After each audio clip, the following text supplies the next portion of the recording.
Okay, so I think we can get started. Hope everyone has joined us who would like to join us. So our guest today, I think, probably requires very little introduction. So it's a great pleasure to welcome Thomas Piketty to this series on the history of capitalism at DS, the Danish Institute for Advanced Study. So Thomas is a professor of economics at the School for Advanced Studies in the Social Sciences, an associate chair at the Paris School of Economics, and Centennial Professor of Economics in the International Inequalities Institute at the London School of Economics, which is also where he completed his PhD. He, of course, specializes in economic inequality, and his work, I think, is a really nice example of the immense value there is of having a long-run statistical approach to history and to economics, of course. He's the author of the best-selling Capital in the 21st Century from 2013, and more recently, Capital and Ideology from 2019.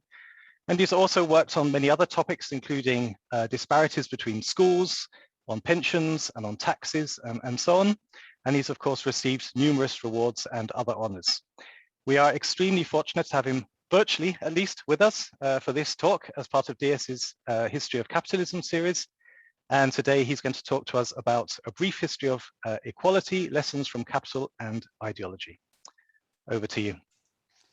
Thanks a lot, Paul. Thanks for the invitation. Sorry that I cannot be in Denmark, and I hope to be able to return soon and talk to you in person. So the title of the talk today is A Brief History of Equality. This is going to be a sort of actually a preview of a book which was published in France 2 weeks ago and will be available in English and in a couple of months. And I guess there will be a number of translations that are already underway. But at this stage, I'm afraid it only exists in English, but in French. But don't worry, the rest of the slides will be in English.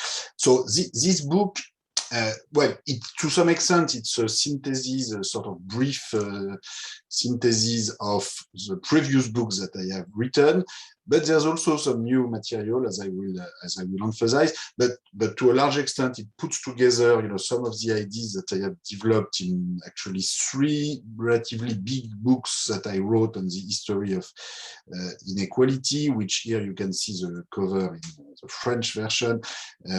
So the first book I wrote was called Top Incomes in France over the 20th Century: Inequality and Redistribution, 1901-1998. This was actually published in 2001, so 20 years ago. And this sort of started a research program on the evolution of top income shares and income distribution in a large number of countries. So after publishing the work on France, I sort of did the same for the United States with Emmanuel Saez, which we published in 2003 in a quarterly journal of economics. Then with Tony Atkinson, we edited 2 big cross-country volumes in 2007, 2010, covering several dozen of countries. And in 2013, I published Capital in the 21st Century, sort of putting together some of this material. And then in 2019, I published Capital and Ideology, where I sort of extend the framework outside rich countries, looking at more closely at the colonial legacy and looking more closely at the way belief system and ideologies and political conflict and change in ideology shape the history of inequality. And so this new book, A Brief History of Equality, it's a sort of synthesis of this material, much, much shorter. In particular, my previous book, Capital and Ideology, was 50% longer than Capital in the 21st Century, which was already quite long. And at some point, I realized that I had really gone too far in this direction. And I mean, I think it can be useful to write big books to some extent, but here I probably had pushed this logic a little bit too far. And this new work is much shorter. It's like 85% shorter than Capital and Ideology in terms of number of words and characters, and I think it's more readable. Also, I offer a new perspective on the history of inequality, which can seem a bit paradoxical, but which I want to present to you today, which is the idea that in the end, in the long run, or at least in the past 2 centuries, basically since the end of the 18th century, beginning of the 19th century, there is a movement toward more equality in pretty much all dimensions over the long run, income, wealth, but also gender, racial, global. I mean, of course, for these different dimensions, it will depend on the specific time period you look at. But if you look by and large over the past 2 centuries, there is this movement toward more equality. And now, of course, if you go back earlier in time, you start from a highly unequal world, and with both within country and between countries. And we know that of course the early rise of capitalism was full of inequality and violence and slavery and colonial domination and huge inequality within countries.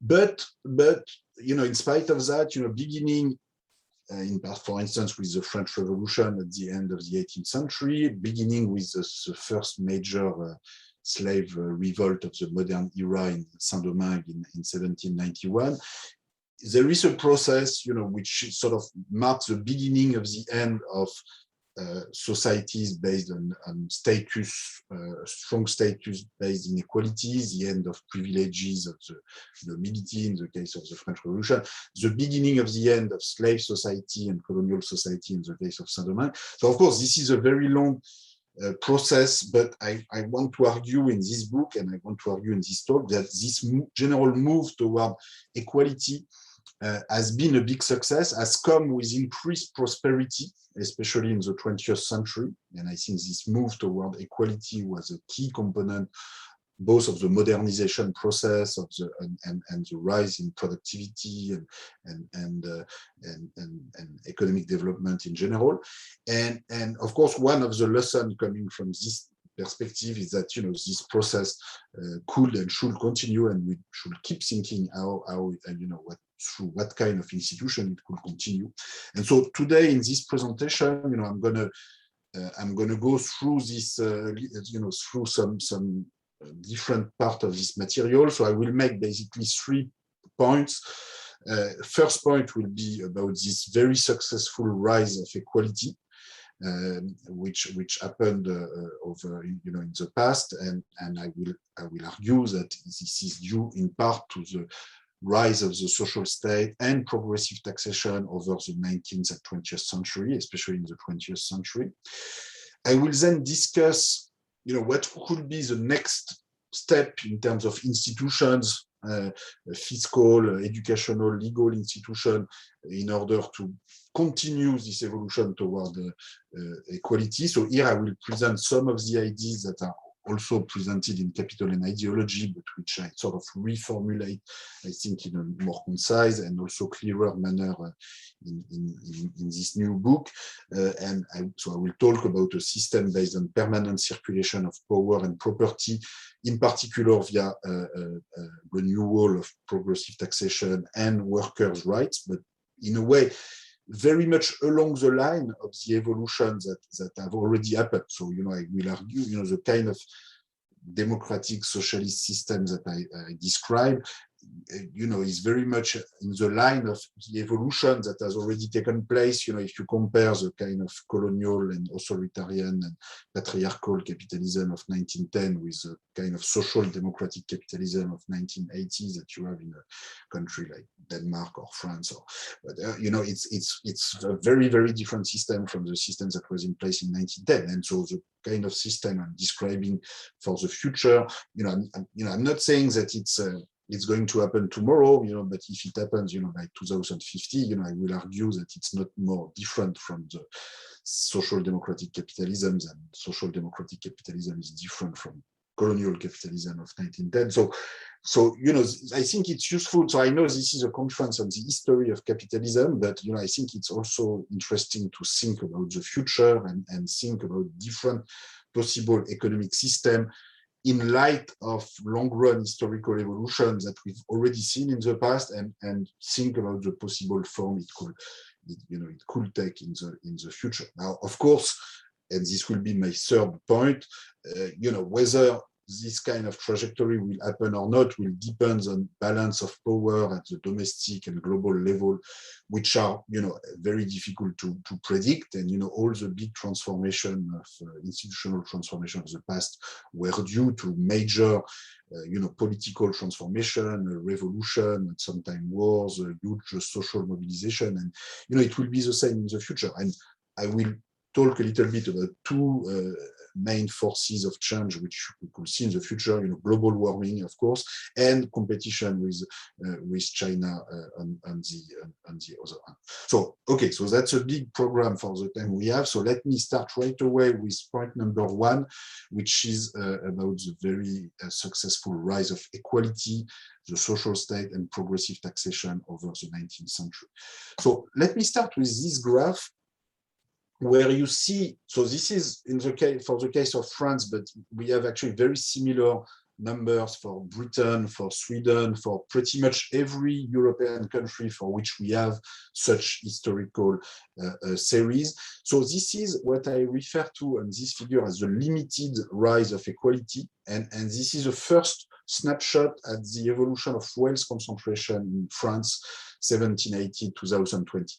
So what you can see is first, two main observations. You have a decline, a pretty sharp decline of the top 1% share, which was between 50 and 60% in the 19th century, or even, close to 70% in Paris at the eve of World War I, and 55% on average for the whole of France. And then you have a pretty big decline, and today it's roughly around 25%. So there's been a little rebound since the 1980s, but we're still very, very far from what we had in 1910. So over the 1910 2020 period, or actually over the 1780-2020 period, you do have a very significant decline in the top 1% share.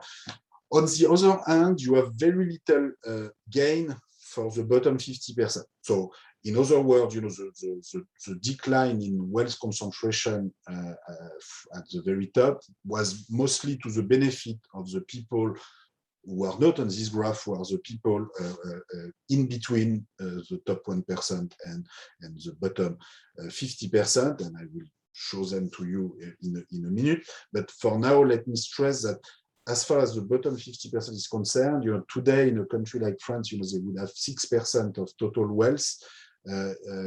Back in the 19th century, they would have 2% of total wealth. So, this is a big improvement from 2 to 6 in relative terms. But this is, of course, it's still very small when you are 50% of the population. And in particular, the top 1% has today about 25% of total wealth. So, this is roughly 5 times as much, or 4 or 5 times as much as the bottom 50%, in spite of the fact, of course, that the bottom 50% is 50 times more numerous than the top 1%. So it means the wealth gap are still huge, and the concentration of wealth has always been very large. So if you want to see the full distribution, we can look at the following figure, where I show you the top 10%, the bottom 50%, and what I call the middle 40, which is in fact defined as the group that is in between the top 10 and the bottom 50. And so you can see that this is this group, which I sometimes refer to as the patrimonial middle class, which has really gained over time. So basically, in the 19th century, there was no middle class, at least in the sense that this intermediate 40%, these people in between the top 10 and the bottom 50, they were almost as poor as the bottom 50. Well, they were a bit richer as the bottom 50. As you can see, the green curve was already above the red curve. By definition, it's always it's a continuous distribution from very poor to very rich. But they were not a lot richer than the bottom 50%. And there was really a sort of gap between the top 10% on the one hand and the bottom 90%. So the top 10 would have between 80 and 90% total wealth, including 50–60% for the top one alone, so the rest of the population would have really very little. So today it's quite a different situation, and in spite of the fact that the middle class wealth share has started to stagnate and or even to decrease a little bit since the 1980s, and this is something we also observe in Sweden, Netherlands, Germany, I guess Denmark. I've not seen recent series, but at least in every European country for which we have this kind of wealth share series, we observe something like this. So there is a stagnation or even a little decline of the sort of middle class wealth share since the 80s, but the middle class wealth shares today is still a lot higher than what it was, in the 19th century. So in the long run, we have this rise of a patrimonial middle class. We have this, decline in inequality, which is very significant, and which, I think came in the 20th century with increased prosperity, was partly the outcome of increased prosperity, because when you are richer, you can save more. But it's more than that. If you look at the chronology and the way this decline in wealth concentration happened, there's very little going on before World War I. It's really following World War I, World War II. In some case, wealth destruction at the top, but most importantly and more positively, you have a change in the policy environment, in the political system, which help reduce inequality in wealth and also inequality in income, which I don't show you here, but which was compressed, in fact, even more than inequality of wealth over the course of the 20th century. I want to stress the case of wealth here because, of course, capital ownership is very important when we talk about the history of capitalism. And also, we also see the limit of this rise of equality. So, the middle class sort of emerge and now owns around 40% of total wealth in most European countries. But the bottom 50%, is still extremely poor. And I should say, this is true within each age group. So it's not that the bottom 50% is made of young people who are about to become rich. If you look at this same graph within the group of people age 20 to 35 or 35 to 50 or 50 to 65 or 65, you get almost the same number. So in particular, the bottom 50% share is going to be less than 10% within every age group. Okay, and the top 10% share is going to be at least 50% within each age group. So that's it's a sort of structural concentration of wealth, and the question is, is this the best we can do? Or there's one view that we should just wait for more growth and more market forces to spread the wealth. But as you can see, as far as the bottom 50% is concerned, if we just need to wait for growth and market forces to happen, we should already see, over the past 2 centuries, a major improvement, which we don't see. So we might need to wait a long time if we just wait for market forces. So maybe we can think about something different. So, broadly speaking, how can we account for the decline, the very strong decline of inequality, both wealth inequality and even more so income inequality during the 20th century? Well, I will argue, it's a set of institutions, of new social policies, tax policy, education policy, which made this reduction of inequality possible. Yeah, regarding wealth concentration, let me stress that I've shown you data on France, but in fact, it's something very general that if we look at Europe, so here Europe was computed as an average of France, Britain, Germany, Sweden, I guess. So it's not all of Europe, but it's relatively close in the different European countries. Wealth concentration is even bigger in Britain than in France in 1913, but in the end, the differences are not so huge as compared to today, or as compared to other historical period. So what you see here, I've shown you the average for Europe 1913, average for Europe 2018. So you can see again the rise of this intermediate 40%, which is quite significant. And at the same time, the bottom 50% is very small. I have also shown you the United States for 2018, which is the work by Saez and Zuckman. There is sometimes some disagreement about the exact level of the top 10% share in the US, whether it's 75% as this estimate suggests. Some people say it's closer to 70, or maybe between 65 and 75. Some people believe it's already above 75. But in any case, when you take a long-run perspective on this, everybody agrees, every data source agrees that it's say around 70%. And so sort of intermediate between Europe today and Europe in 1913, and the bottom 50%, is always less than 5% in every estimate, and closer to 1 or 2%. So that's a sort of general pattern that you have a sort of persistence of hyper-concentrated wealth. So you have a decline of inequality, you have a movement toward more equality, but it's a limited movement, especially when it comes to wealth concentration. Now, although it's a limited movement, it's interesting to know where it comes from. And so I will argue, I started to explain that it's due to a set of institutions. In particular, probably generally speaking, the most important transformation is the rise, what we can call the rise of the social state or welfare state, if you prefer, in Europe. So this is something, of course, that everybody knows very well.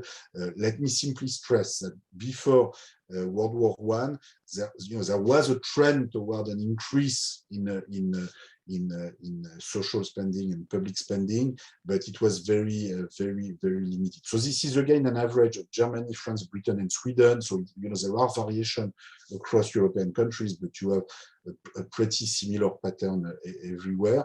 So so before World War I, it was, tax revenue were always below 10% of national income, pretty small, and it increased to, so today, it's between 40 and 50% of national income everywhere. So let me stress in particular the huge increase in public education spending, which in the 19th century was less than 0.5% of national income in every European country. Particularly in Britain, it was particularly low. In the US, it was a bit higher, almost 1% of national income in 1910.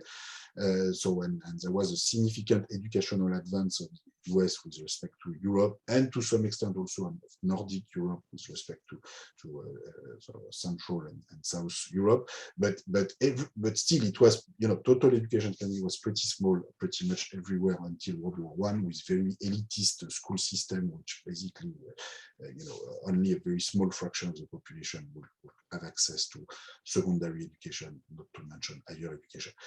The total educational spending has increased to about 6% of national income over the course of the 20th century. So it has been multiplied by 10 as compared to the 0.5% of national income before World War I in Europe.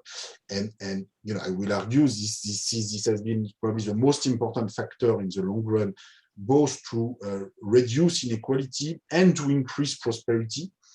And probably the stagnation of educational spending that you see on this graph beginning in the 1980s, 1990s is probably in the long run, the most obvious candidate explanation for the stagnation of growth and productivity growth itself. And it's a sort of paradoxical, this stagnation in recent decades is sort of paradoxical because the share of a generation going to university, of course, has increased a lot since the 1980s, 1990s, which means that the average per pupil educational investment, particularly in higher education, has actually declined over this period, which is probably not so good for long-run productivity growth, and can also contribute to increased inequality between students and between children of the new cohort.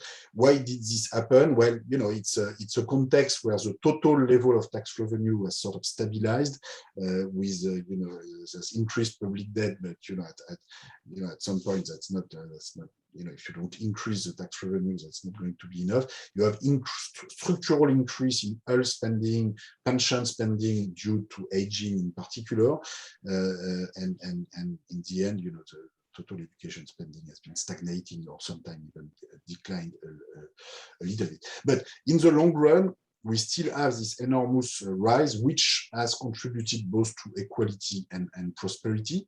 Now, one of the factors which made this big rise of sort of socialization of resources possible, and which made the middle class and the lower middle class accept this big rise of socialization of resources and taxation, is also that at the same time, especially in the middle of the 20th century, you have a rise of very progressive tax schedules, which make taxation more acceptable for the middle class or the lower middle class, because at least they feel that the people at the very top are paying even more than they do, and this also allowed for the reduction of inequality at the very top of the distribution. So let me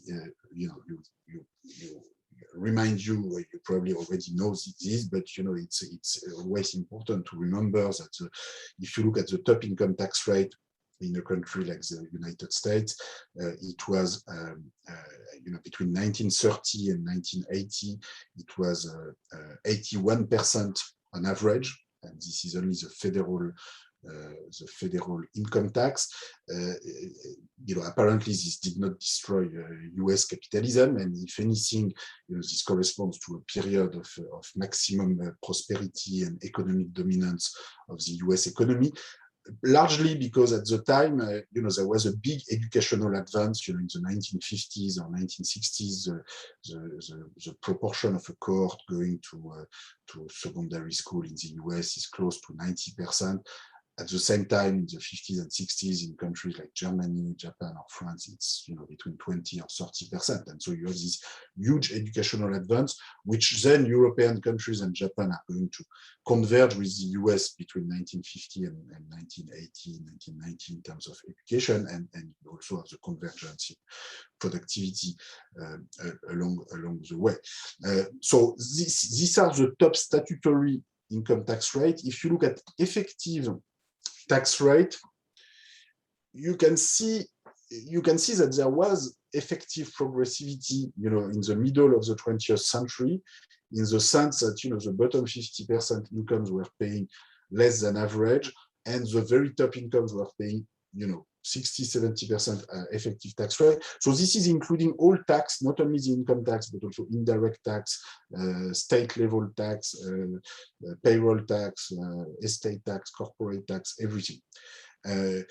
Also, this is actually underestimating the real impact of tax progressivity in the middle of the 20th century, because what we have shown with Emmanuel and others Emmanuel says and others is that in fact one of the impacts of very high top tax rate in the US under Roosevelt and in the 50s and 60s was to prevent very high CEO compensation to prevail and sustain. So in other words, very top income tax rate, especially at the very top, the 80-90% top tax rate, had a strong impact on the bargaining power over top compensation, and in the end, a very strong impact on pre-tax inequality. So you cannot see it on effective tax rate because in effect, some of the very top incomes disappear. And what we argue in our work is that in fact, if we revisit today this historical episode, this was largely successful. You have also the same evolution for top tax rate regarding inheritance taxation. It's particularly strong in US, Britain, Japan.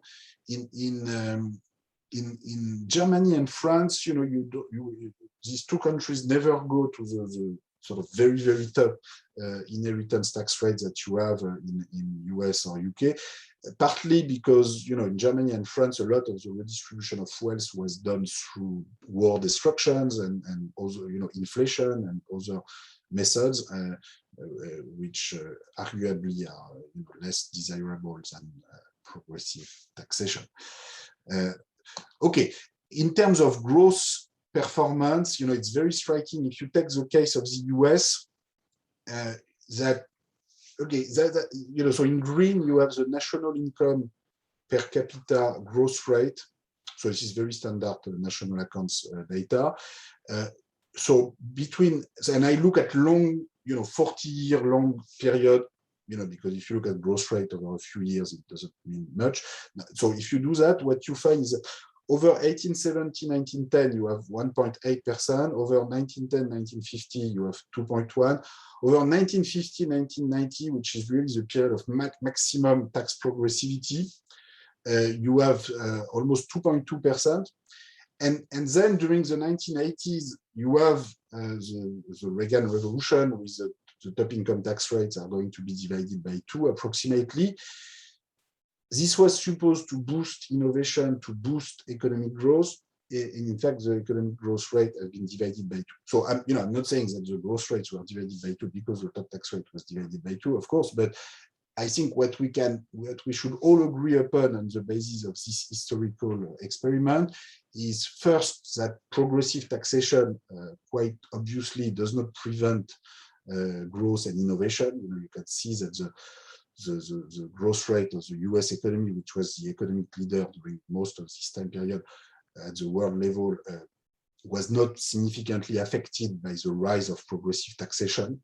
If anything, the growth rate increased a little bit, but as I argued earlier, I think the primary determinant of growth in the long run is more education, human capital productivity, and progressive taxation does not have a negative impact.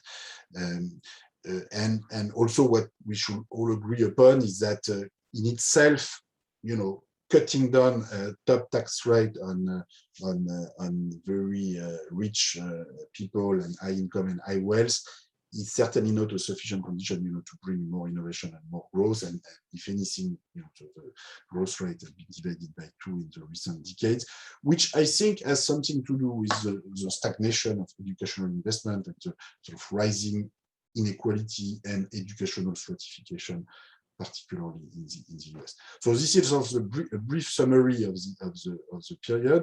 So now for the future, I would personally, on the basis of this historical evidence, recommend, if I was a decision maker, that we return to very progressive tax rate, not only for income and inheritance, but also for an annual tax on net wealth and property of all forms, in order to favor even more circulation of property and economic power. So, and this would pay in the description of the economic systems ideal systems that I described for the future.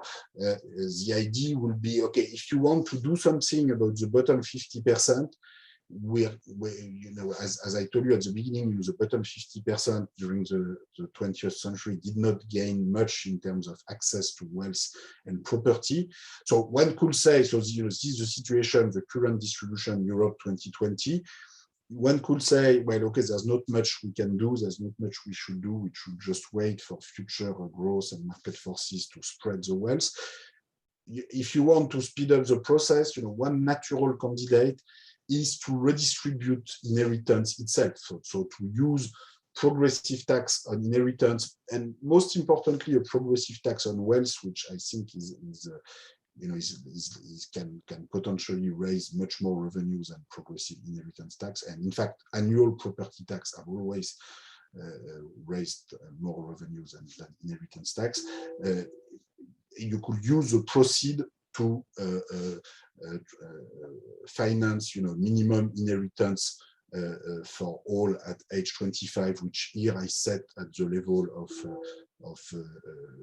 60% of average wealth. So in the context of Western Europe or France or similar countries, that will be inheritance for all of 120,000 euros at age 25, which is 60% of average wealth. And that will substantially reduce the inequality of wealth that is transmitted to each generation. I'm not saying this is going to happen next week, and that this as in light of all the political struggles of the 20th and 19th century, this will require enormous mobilization, and that's not going to happen easily. But if we want to think about what could be the next step for the evolution of equality, I think this will bring more equality, and I think also this will bring more prosperity, because there are lots of poor children who could have great economic projects, creating companies, having various business or personal projects, which today cannot do it because they don't have any starting wealth. And on the other side, you have lots of rich kids which do all sorts of stupid things with their inheritance. So this is for inheritance. Now the other dimension in which I offer some sort of thoughts about future evolution in the book, in Capital and Ideology, and in my new book, A Brief History of Equality, is how we could extend the system of codetermination, which already has been in place in Germany and in a number of Nordic countries for a long time. So think of the system in Germany where you have 50% of the seats in the board of large companies going to worker representative, and imagine that you want to go beyond that. You think of a system that is even more inclusive and that involves more power sharing. Well, one possibility would be the following. You could have first 50% of voting rights going to worker representative, including in small firms, not only in large firms. And in addition, you could think of a system where you have a maximum, as the company gets bigger, there is a cap on the maximum share of voting rights that a single shareholder could have. When here I use a particular formula where there will be a maximum of 10% of voting rights for a single shareholder. Anyway, the bottom line, you can adjust the parameters and think of a different system, but the bottom line is that a single shareholder who is also a firm employee would have majority control of a small firm, but as the firm gets bigger, and in this example with these specific parameters above 10 employees, you will still have more voting rights when you are the shareholders and if you are just a worker, but you will lose absolute majority, which means that you will need to have a coalition with part of the workers, and you will need basically to convince the workers, which after all invest their labor in the company sometime in the long run. You will need to convince them about what you want to do. Again, it's like for the redistribution of inheritance, I'm not saying this is the best system on earth. I'm not saying this is going to happen next week. I'm just saying if we look at the set of institutions which during the 20th century delivered a successful rise of equality and prosperity at the same time, and if we want to go further than this, if we think of possible next step, I think you naturally get to this kind of ideas. Now, whether this is going to happen or not, it's of course very unlikely. This will take a huge fight, social mobilization, which I am completely unable to predict. Let me simply conclude by mentioning two factors which I think, well, I'm not the only one to think that, that's not very original. Two factors which I think could play an important role in institutional change in the future. The first one is, of course, climate change.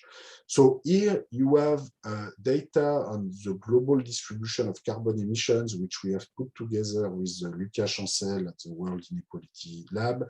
And we will very soon put online in the World Inequality Database some systematic annual estimate of not only aggregate carbon emission by country, but the distribution of carbon emission within the different percentile within each country and at the regional and world level.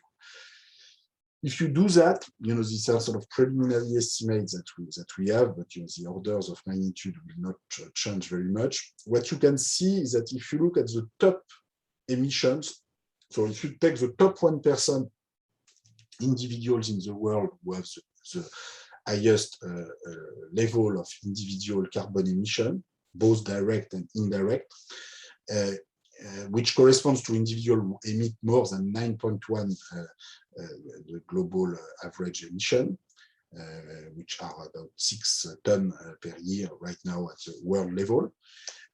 But you have people who emit only 2 tons, 3 tons in South Asia or Sub-Saharan Africa, and you have people who emit more than 100 tons.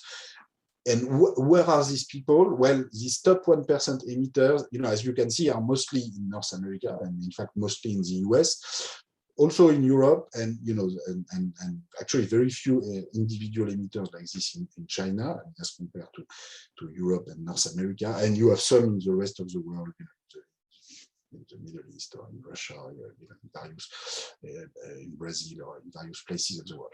But what I want to illustrate here with this graph is that looking at the inequality of carbon emission at the individual level, gives quite a different picture than if you just look at total carbon emission per country, where we have the sort of triad North America, Europe, China, in purple color, which look a bit similar. But in fact, when you look at individual emissions, high emitters, they don't look similar at all. And what this is supposed to illustrate is that, at some point,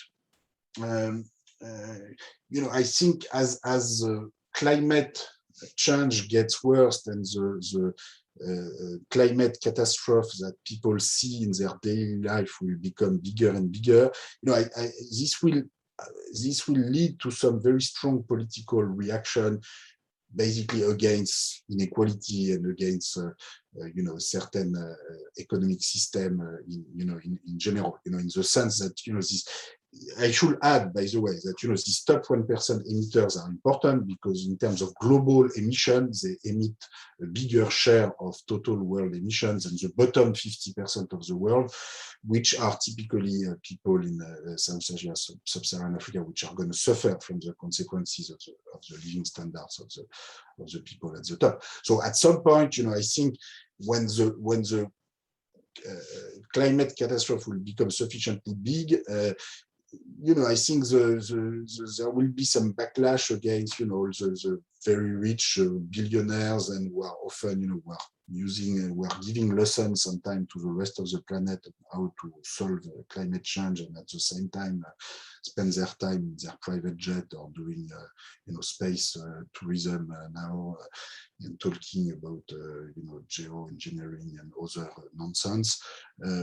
I think at some point, that will be a force, that can generate big catastrophe, but also big change in attitudes toward inequality in general, which could prompt some of the fiscal, social reforms that I was referring to earlier.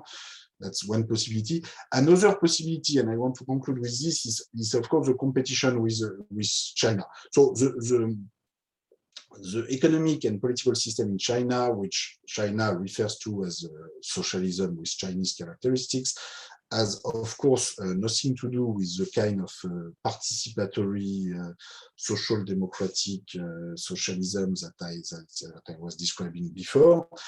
But I want to argue that if we don't respond to the Chinese challenge with something like democratic socialism and sort of more global justice of some form, this Chinese model, of course, is very oppressive and for the population, but at the same time is accumulating an economic strength, and in particular the capital strength, which is going to be very difficult to challenge. And in particular, so on this graph, I want to illustrate, the fact that rich countries today, if you look at Western countries, the rise of public debt and the privatization of public assets implies that the share of net public wealth in national wealth is now close to zero in all Western countries. It's in fact negative in US and Britain, which means that public debt is bigger than public assets, which limits, of course, the ability of government to tackle inequality challenge, social challenge, climate challenge. Or, of course, we have our central banks; they can do a lot of things, but there are limits to how much you can do without a proper tax and fiscal system. In China, in contrast, the privatization process has almost stopped, since since 2008, 2010. So in the past 10 years, we have a quasi-stabilization of the share of public ownership around 30%. So again, this is the share of net public capital in national capital. So this 30%, in fact, is the average of, almost all the housing has been privatized. So the public share in housing is less than 10%. So this 30% is the average of sort of 10% in housing, but more than 50% in the corporate sector. So national capital is typically half housing, half corporate and public administration capital. And so if you look at the company sector, so this, the ownership of Chinese firms, you have so all firms, all sectors, publicly traded, non-publicly traded.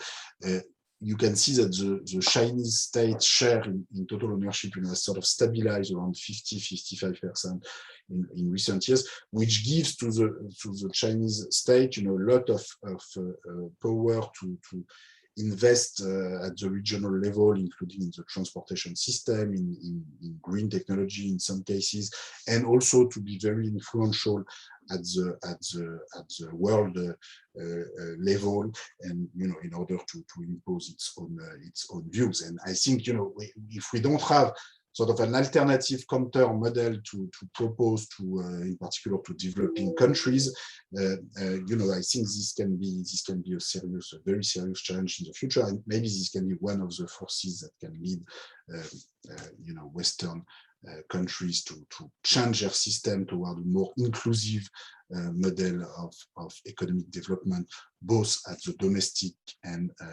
international level in the future. So these are very broad issues, and I hope this didn't seem completely speculative, or not at least purely speculative. Thanks a lot for your attention, and I'd be very happy to respond to questions from now on. Thanks a lot. Thank you so much for that fascinating talk. I think a little speculation is always a good thing. So we have around about 13 minutes for questions, and they are already popping up in the chat. So I think the easiest thing to do is if you want to ask a question, then either write it in the chat or put an X, and then I will let you speak after that. So I don't know if the first question that I have here is from Danielle. Does she want to ask this question, or is this just a rhetorical question? Yeah, hi. It was more of a rhetorical question. I'm not sure if who can respond to this, but really the point that's if we think at some point we'll say enough's enough and we will all rebel against those who are holding the balance of power and largely through money. I can't see us ever getting to that point, because I've seen us go beyond so many what I consider to be unacceptable milestones to get to where we are today. It's like, in the last 6 months, right now, Spain is burning, Greece has been burning, California is burning, Portugal has been burning, Australia burned a while ago. And this is all kind of okay, except for the people who aren't caught in the middle of it. Germany has flooded to pieces, China has been flooding, India has been flooding. At what point do we say it's enough? And so I'm not sure that relying on that, and I know that isn't what was being suggested, I'm just not sure that we should hold out any hope for the rebellion to be sufficient in the face of these things that we're being confronted with, because somehow the line that we're not willing to cross just keeps moving. So I think we need to look at other things if we actually want change. Yeah, okay, let me respond to that. I fully agree with you that we need to rely on other things than catastrophe, and I'm not hoping for catastrophe to happen. And if I have chosen to write books and to do research, is that I believe that rational deliberation and can lead our political system to take different decisions. So I am hopeful about that, and I think ideas matter. But that being said, I would like to disagree a little bit with what you just said about the fact that we've already gone very far in the catastrophe and people don't react. Yes, we've had a lot of fire, flood over the past 6 months, but at the end of the day, I don't know, 95% of the European population had normal vacations this summer, and people, 95% of the population, okay, they heard on the news there were fire here and there, but they just their normal life and pretty good life, as compared to their parents and the rest of the world, has continued. So at this stage, people have not really seen, most people have not seen really concrete consequences for their life. And so I'm not hoping that this happens, but I'm just saying it would be a very different situation, a situation where you really have, where everybody, say in Europe, will be like, the worst fire in Canada or California or in Australia. Now, actually, what happened in California and in Western Canada over the summer, that would be interesting to see how in these specific areas people start reacting. But then, if this has no impact, then I would agree with you that, what will it take for our impact? But, at this stage, I think most people have not been impacted so directly. Can I just add a small point? I'm Australian, and I'm quite familiar with a lot of people who were directly impacted by the fires in Australia. And, 18 months later, there are still people who are homeless. There are still enormous pressures and repercussions. But they're wiped out. They don't have the energy to rise up and do anything about it. They're furious, but they're dealing with the remains of the catastrophe. So it's I just don't know what point we have to get to for everyone to actually jump up and say enough, and to have the energy to, because. No, you're right. Let me continue on this, because I think where I fully agree with you is that, when I look at this movement toward equality in the past, in the end, what matters is collective mobilization and collective organization. So, and the people who are the most suffering or the most affected by inequality or very low wages or very bad working conditions or the climate today are not necessarily the people who have the resources to organize themselves and to deliver the change. So, in the end, what matters is the development of new form of political coalitions and political organization with a platform for change. And, you have such organizations around which are starting to emerge, but we are very far. We are if you think to the organizational capacity of the labor movement or socialist movement or communist movement, 1 century ago, in a different period, with different challenges, etc., we are nowhere close to this, in the sense that, there's been such a setback, after the fall of the Soviet Union, the fall of communism, the rise of sort of new of neoliberalism, etc. We are sort of very far from the kind of reconstruction of collective organization, pushing for a substantial transformation of the economic system. So in the end, this is what it will take, this kind of collective mobilization. And so, what we are doing here in this conference, or what I'm trying to do here with my little books, is nice, but that's not going to get us very far, because it requires much, sort of bigger collective mobilization, which, so I fully, I'm fully aware of that. Okay, we have many questions in the chat, sorry. and they keep coming in. So I will just read them up quickly, I think. So the next one that I was sent was from Christina Ben, who is a professor of global health at DS. She asks, how can we reduce between country inequality, e.g. north-south inequality? And is there any way to do randomized trials to test the impact on some of the suggested reforms, e.g. tax on inheritance? And she mentioned specifically the trials with basic salary in certain countries.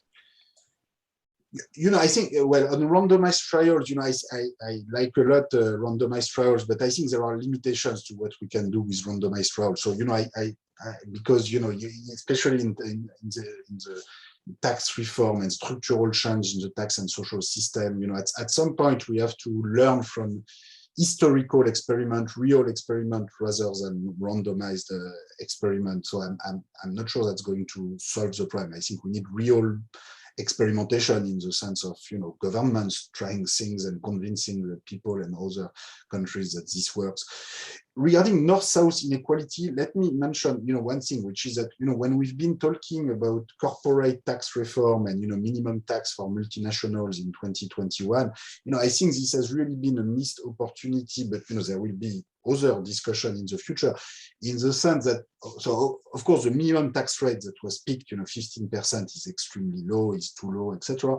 But what's maybe even worse is that it was really a discussion about sharing the tax revenue between rich countries, so within the North. So basically it was really the name of the game was we try to reallocate some of the tax base that's now in tax havens to large rich countries in the North. But the South was by and large completely forgotten in the formulas that were discussed. And I think at some point, we need to have at least a fraction of the tax revenue that's being paid by the most prosperous global economic actors, including multinationals, billionaires, that should be targeted. Each country in the North and South should receive a share of these resources on the basis of population. First because there should be a minimum right for development, access to health, access to education for every world citizen. And next, of course, because there will be no rich country or no billionaire in the world, without poor countries and without the system of world division of labor and world exploitation of natural resources and world labor over the past 2 or 3 centuries, and which is still going on today. Now, what will be the kind of pressure and balance of power that will bring this kind of change? If we wait for very powerful African states to emerge and impose this kind of deal, this might take quite a long time. The competition with China, I think, could be one of the forces that drives, that could convince Western countries to move in this direction, because I think, if they don't do something like this, they will gradually lose completely the South to China. So let's see. But that would be some of the structural reform of the international tax system and the international economic system, which I think will accelerate North-South convergence and development, pretty strongly. Next question is from Antonio Sevilla. How important was the rise of labor movements to the rise of equality? Oh, that was absolutely central. I was referring to it earlier. The labor movement and the various species of socialist and communist movement, were really the driving force of the rise of equality, between 1880 and 1980. That's for sure. The other important driving force at the world level was the independence movement in the colonial world and all the independence war, which put an end to the colonial system. But within country and within rich country, the driving force was definitely the labor and socialist movement. Then we have a question from Keith Myers. Has the expansion of education in the mid-20th century created a substantial political class of wealthier elites that now push against egalitarian reforms or redistribution? So I've written about this and the rise of what we have called the Brahmin left, the sort of high educated left, and the fact that when you look at the structure of electoral coalition in the 1950s, 60s, 70s, at this time, both the highly educated voter and the high income and the high wealth voters were not always exactly the same people, but all the people at the top of this separate distribution were voting more for conservative party or right of the center party, and people at the bottom of all of the distribution were voting for the Social Democratic Party or Labour movement. This has changed completely, since the 1980s, and in recent decades, what we have is what we have described in a recent book, collective volume that we published in French earlier this year, and which will come out in November at Harvard University Press, called Political Cleavages and Social Inequality,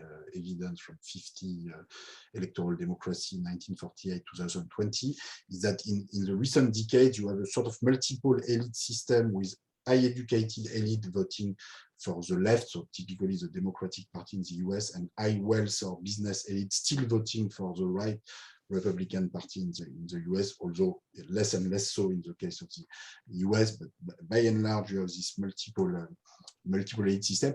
And yeah, I think this corresponds to the rise of a new form of sort of meritocratic ideology by the winners of the education system, which tend to sometimes to look down at the people who were less successful than they were in the education competition. And I think this largely explains the rise of populism and anti-migrant, all sorts of things, movement of large groups of the electorate that feel completely abandoned by this sort of multiple elite electoral structure. So we are out of time. Do you have a couple of minutes more, Thomas? Or do you have to run somewhere? Yeah, just 3-4 minutes, but then I have to move to another meeting here in Paris. Yeah, there's just so many questions. So I'll just ask very quickly the next three, which are in a row. So one is about to what extent inequality in carbon emissions corresponds to inequality in wealth or income. And then there's a question about if there are loopholes in the inheritance tax system, how can we expect that progressive inheritance tax is going to solve the inequality problem? And then there's one final question, which I'll tell you after these two.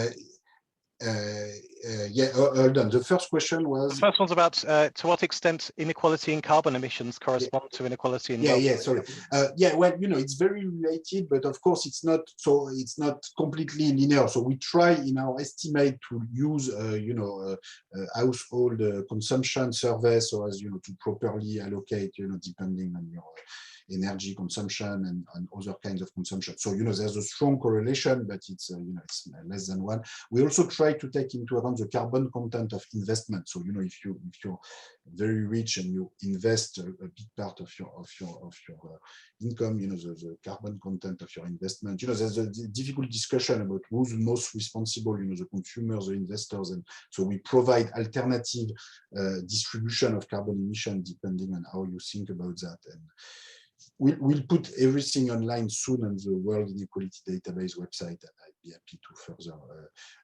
discuss this. Regarding inheritance taxation, okay, there's no simple solution to this, but let me simply say two things. First, we certainly need a much more sort of collective mobilization around progressive taxation in general, because indeed the small details of the tax code, are issues which rich people who want to evade taxation, follow very closely, but the rest of us and the rest of the population, they just let these technical details to others. And in the end, if you don't have, political parties or trade unions or other form of citizen awareness group, whatever, which following very closely what's happening here, lots of loopholes will happen. The second point I want to mention is that maybe one way to get more public scrutiny on progressive taxation and in particular progressive inheritance tax is to do, what was done with social security funds by and large over the 20th century, which is to earmark,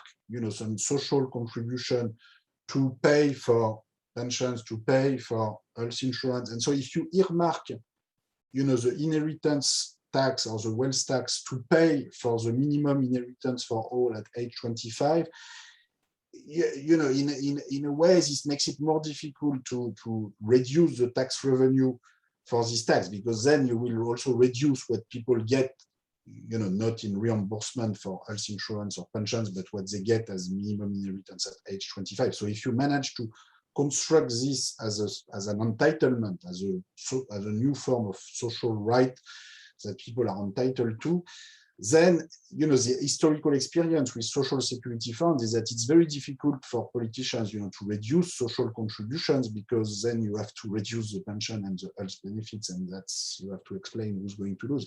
So I think that was maybe what's missing with progressive taxation, is that because that was paying for the general budget, it's very difficult to mobilize anyone for the general budget. But it's just one random thought. I think we've kept you way too long. Thank you so much. Okay. There's a lot of thanks in the chat as well, and thank you on behalf of myself and Jeppe, who's my co-organizer of this, and of course from DS. Thanks so much. Okay, thanks a lot. Bye-bye. Bye-bye.